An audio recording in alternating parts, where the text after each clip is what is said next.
দীর্ঘ 5 মাসের জটিলতার অবসান, ডালখোলা পৌরসভার চেয়ারম্যান হিসেবে শপথ গ্রহণ করলেন তনয় দে। দীর্ঘদিনের জট কাটায় খুশি ডালখোলাবাসী। ম্যাজিস্ট্রেট বিমানচন্দ্র দাস ডালখোলা পৌরসভার পৌরপতি হিসেবে তনয় দেকে শপথ গ্রহণ করান। এদিনের এই শপথ গ্রহণ অনুষ্ঠানে উপস্থিত ছিলেন করণদিঘি বিধানসভার নবনির্বাচিত বিধায়ক বিরাজ বিশ্বাস সহ অন্যান্যরা।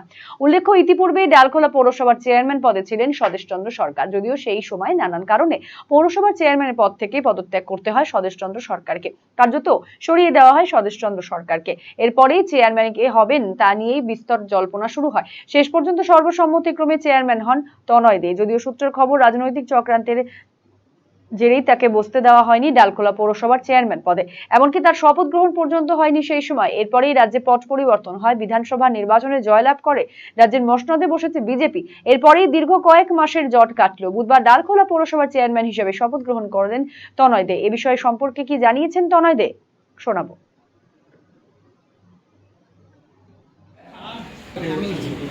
আমরা সমস্ত কাউন্সিলর মিলে ভাইস চেয়ারম্যান দায়িত্বে আমরা একসঙ্গে মিলে আমরা পৌরসভাটা যতটা আমাদের সম্ভব আমরা চেষ্টা করে চালানোর চেষ্টা করেছিলাম এবং মানুষকে পৌর পরিষেবাটা দেওয়ার চেষ্টা করে। এবং অনেকগুলো কাজ আছে যেগুলো নিয়মের গোড়ায় আটকে, কিছু ইলেকশন ঘোষণা, তারপরে সব ফান্ডিং বন্ধ, কিছু কাজ আমাদের আটকে ছিল। এবং আফটার ইলেকশন এম্বার্গোটা খুলে যাওয়া এবং আজকের এই শপথটা আমরা ফুলফিল হয়ে এবং পুরো টিম ওয়ার্ক নিয়ে, আমার পুরো কাউন্সিলর টিম, আমার মিউনিসিপ্যালিটির সমস্ত কর্মচারী এবং তার সঙ্গে আমাদের উপরে সবার উপরে ডালখোলা আমাদের এমএলএ, নতুন এমএলএ আমাদের করণদিঘির এমএলএ, আমার ডালখোলা এমএলএ, এবং আমি অনুরোধ করবো এমএলএ সাহেবকেও আমরা অন্তত প্রত্যেক মাসে আমরা ওনাকে চাই আমার মিউনিসিপ্যালিটিতে। আমরা আমাদের যেসব প্রোগ্রামগুলো আছে, আমরা যে ডেভেলপমেন্টগুলো চিন্তা ভাবনা যাই করি না কেন, ওনাকে সঙ্গে নিয়ে এবং ডালখোলার সাজাতে যা যা পরিকল্পনা আমরা তৈরি করব।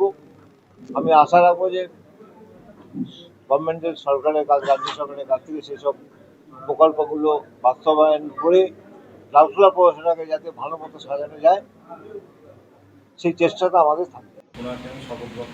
অপরদিকে গোটা বিষয় সম্পর্কে কি জানিয়েছেন করণদিঘি বিধানসভার নবনির্বাচিত বিধায়ক বিরাজ বিশ্বাস, শোনাবো।